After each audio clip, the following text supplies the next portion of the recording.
کئی لوگوں کو دیکھا نماز تو پڑھ لیتے ہیں، سنتوں اور نفل میں کچھ کمزوری لے آتے ہیں، ڈنڈی مار دیتے ہیں، جلدی کرتے ہیں. ایسا نہیں کرنا چاہیے. کتنی فضیلت ہے، اتنی بڑی نعمت سے آپ محروم ہو رہے ہیں. مسجد تک بھی آ گئے، وضو بھی کیا، وقت بھی نکالا، نماز بھی پڑھی، اور سنتیں اور نفل چھوڑ کر جا رہے ہیں. ایسا نہ کریں. یہ آپ رحمت کے دریا سے بہت کچھ لے جا سکتے تھے. سنیے اور جھومیے.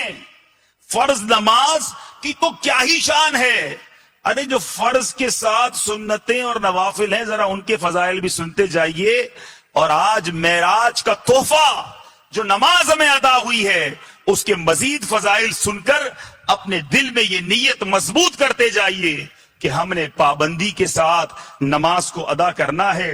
ام المومنین حضرت سیدتنا ام حبیبہ بنت ابی سفیان رضی اللہ تعالی عنہا فرماتی ہیں، میں نے خاتم المرسلین صلی اللہ تعالی علیہ وسلم کو فرماتے ہوئے سنا، جو مسلمان اللہ عز و جل کی رضا کے لیے روزانہ 12 رکعت نوافل ادا کرے گا، اللہ عز و جل اس کے لیے جنت میں ایک گھر بنائے گا. اب میرے پیارے اسلامی بھائیو، وہ 12 رکعتیں کون سی ہیں؟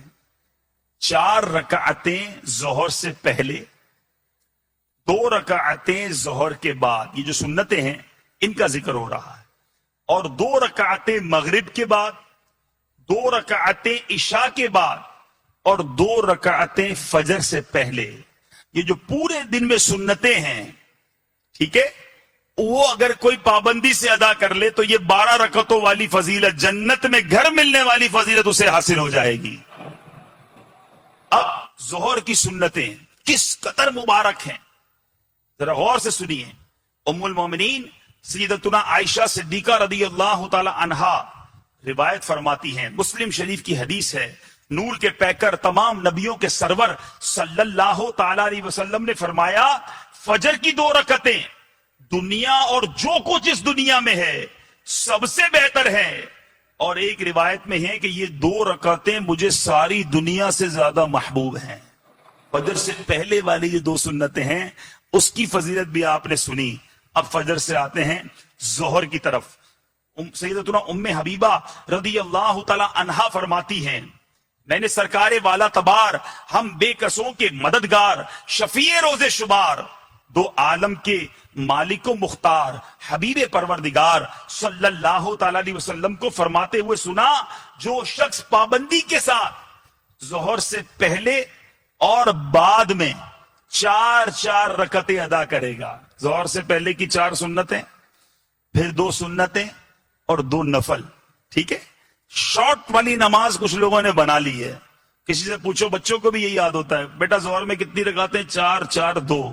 تو آخری والی 2 کہاں گئی؟ وہ تو گھر والے پڑھتے ہی نہیں. اب کیا ہوا؟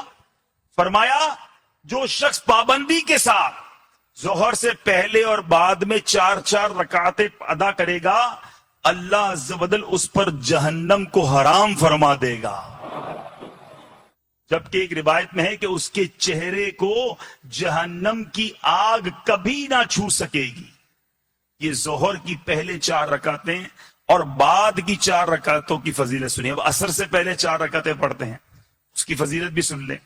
حضرت سیدنا ابن عمر رضی اللہ تعالیٰ عنہ سے روایت، نور کے پیکر تمام نبیوں کے سرور صلی اللہ تعالی علیہ وسلم نے فرمایا، اللہ عز و جل اس شخص پر رحم فرمائے جو عصر سے پہلے 4 رکعتیں ادا کرتا ہے. ایک اور جگہ میرے آقا نے فرمایا، جو عصر سے پہلے 4 رکعتیں ادا کرے گا، اللہ عز و جل اس کے بدن کو جہنم پر حرام فرما دے گا. دکان پہ بیٹھے رہیں گے، اذان ہوئی، ارے ابھی تو اذان ہوئی ہے، ابھی تو 10 منٹ باقی ہیں، بیٹھو، ابھی بھی 5 منٹ ہیں، ارے ابھی جب اقامت ہوگی چلیں گے تو رکوع تک پہنچ جائیں گے. بالکل لاسٹ مومنٹ میں مسجد میں آنا ہے، باتیں کر رہے ہیں، ٹیلی فون پر بات، مستی مذاق کا وقت. ارے اگر 10 منٹ پہلے آ گئے، 4 رکعتیں ادا کر لی، جہنم سے نجات کا مژدہ مل رہا ہے. تو میرے پیارے اسلامی بھائیوں، یہ سودا مہنگا نہیں ہے. حضرت سیدنا ابو ہریرہ رضی اللہ عنہ سے روایت ہے، ابن ماجہ کی حدیث ہے، میرے آقا صلی اللہ تعالی علیہ وسلم نے فرمایا، جو مغرب کے بعد 6 رکعتیں اس طرح ادا کرے کہ ان کے درمیان کوئی بری بات نہ کہے، تو یہ 6 رکعتیں 12 سال کی عبادت کے برابر ہوں گی۔ مدنی انعام میں اوابین بھی ہے، دیکھتے جائیے، حدیثیں سنتے جائیے اور مدنی انعامات کی اہمیت کو سامنے رکھیے۔ مغرب کی نماز کے بعد 6 رکعتیں ادا کی جائیں اوابین کی نیت سے، فضیلت آپ نے سن لی۔ ایک اور جگہ سیدنا عمار بن یاسر فرماتے ہیں کہ میں نے سرکار دو عالم صلی اللہ تعالی وسلم کو نماز مغرب کے بعد 6 رکعتیں ادا کرتے دیکھا۔ آپ صلی اللہ تعالی علیہ وسلم نے فرمایا کہ جو مغرب کے بعد 6 رکعتیں ادا کرے گا اس کے گناہ معاف کر دیے جائیں گے، اگرچہ سمندر کے جھاگ کے برابر کیوں نہ ہو۔ اب بتاؤ، اس قدر بابرکت ہیں یہ اوابین اور یہ مغرب کے بعد کے 6 نوافل۔ اب عشاء میں 4 رکعتیں عشاء کے فرض سے پہلے ہیں، بہت کم لوگ پڑھتے ہیں۔ اتنا کچھ ملتا اور میں روز چھوڑ دیتا ہوں۔ آپ کو کوئی کہ جناب آپ نے اپنی دکان پر یہ کام کر رہے ہیں نا، روزانہ ایک چھوٹا سا کام یہ بھی کر لیں، آپ کے پیسے ڈبل ہو جائیں گے۔ آپ بولے یار ایک کیوں دے رہے ہو، 2 دے دو، پیسے 3 گنا کر دینا۔ تو جب کسی تھوڑے سے کام کرنے سے بینیفٹ زیادہ ہو وہ کام ہم فوری کر لیتے ہیں۔ اب مسجد میں آ کر وضو کر کے نماز پڑھنے آئی گئے، اب پھر سنتیں چھوڑ دی، نفل چھوڑ دیا، اتنی بڑی فضیلت چھوڑ دی، عشاء سے پہلے کے 4 سنتیں۔ میرے پیارے اور محترم اسلامی بھائیوں، حضرت انس رضی اللہ تعالیٰ عنہ سے روایت، شہنشاہ ابرار صلی اللہ تعالی علیہ وسلم نے فرمایا ظہر سے پہلے 4 رکعتیں عشاء کے بعد 4 رکعتیں ادا کرنے کی طرح ہیں، اور عشاء کے بعد 4 رکعتیں ادا کرنا شب قدر میں 4 رکعتیں ادا کرنے کے برابر ہے، شب قدر کی 4 رکعتوں سے برابر۔ اسی طرح میرے پیارے اور محترم اسلامی بھائیوں، خوش نصیب ہے وہ لوگ جو رات کو بھی تہجد پڑھتے ہیں۔ اللہ تعالیٰ ہمیں تہجد کی توفیق عطا فرما۔ حضرت سیدنا ابو مالک اشعری رضی اللہ تعالیٰ عنہ سے روایت، میرے آقا صلی اللہ تعالی علیہ وسلم نے فرمایا بے شک جنت میں کچھ ایسے محلات ہیں جس میں آر پار نظر آتا ہے۔ اللہ عز و جل نے وہ محلات ان لوگوں کے لیے تیار کیے ہیں جو محتاجوں کو کھانا کھلاتے ہیں، سلام کو عام کرتے ہیں، اور رات کو جب لوگ سو رہے ہوتے ہیں تو نماز پڑھتے ہیں۔ اللہ کریم قرآن مجید میں ارشاد فرماتا ہے بسم اللہ الرحمن الرحیم فَأَقِيمُوا الصَّلَاةَ إِنَّ الصَّلَاةَ كَانَتْ عَلَى الْمُؤْمِنِينَ كِتَابًا مَوْقُوتًا۔ آسان ترجمہ قرآن کنز العرفان، تو حسب معمول نماز قائم کرو، بے شک نماز مسلمانوں پر مقررہ وقت میں فرض ہے۔ کیا خوبصورت اشعار ہے۔ ہر عبادت سے برتر عبادت نماز، ساری دولت سے بڑھ کر ہے دولت نماز، یا خدا تجھ سے عطار کی ہے دعا، مصطفیٰ کی پڑھے ساری امت نماز، آمین۔ تو اے میرے پیارے اسلامی بھائیو، قرآن میں ہم نے سنا بے شک نماز مسلمانوں پر مقررہ وقت میں فرض ہے۔ اس کی تفسیر میں کیا خوبصورت لکھا، تفسیر قرآن صراط الجنان میں ہے کہ نماز کے اوقات مقرر ہیں، فکسڈ ہیں، لہذا لازم ہے کہ ان اوقات کی رعایت کی جائے، یعنی نماز ٹائمنگ کے اندر فرض ہے۔ اپنی مرضی سے نہیں پڑھنی کہ چلو صبح ساری پڑھ لی، شام بعد میں ساری پڑھ لی۔ نماز کے ٹائمنگ قرآن فرما رہا ہے فرض ہیں۔ اچھا، بعض لوگوں نے یہ بھی سوال پوچھا کیا قرآن کریم میں 5 نمازوں کے وقت کا ذکر بھی موجود ہے؟ یہی سوال ایک مرتبہ سلطان المفسرین حضرت عبداللہ بن عباس رضی اللہ تعالیٰ عنہ سے پوچھا گیا۔ کسی نے عرض کی کیا قرآن کریم میں 5 نمازوں کے وقت بیان کیے گئے؟ فرمایا ہاں، قرآن کریم کی 2 آیات میں 5 کی 5 نمازوں کے وقت جمع کر دیے گئے ہیں۔ پھر آپ نے پارہ 21 سورہ روم کی آیت نمبر 17 اور 18 کی تلاوت کی۔ ذرا غور سے سنیے کہ قرآن میں 5 نمازوں کا ٹائمنگ کیسے بیان ہوا۔ درود پاک پڑھنے کے بے شمار فضائل و برکات ہیں۔ میرے آقا مدینے والے مصطفیٰ صلی اللہ علیہ وسلم فرماتے ہیں اذا فرغ احدکم من طہورہ فلیقل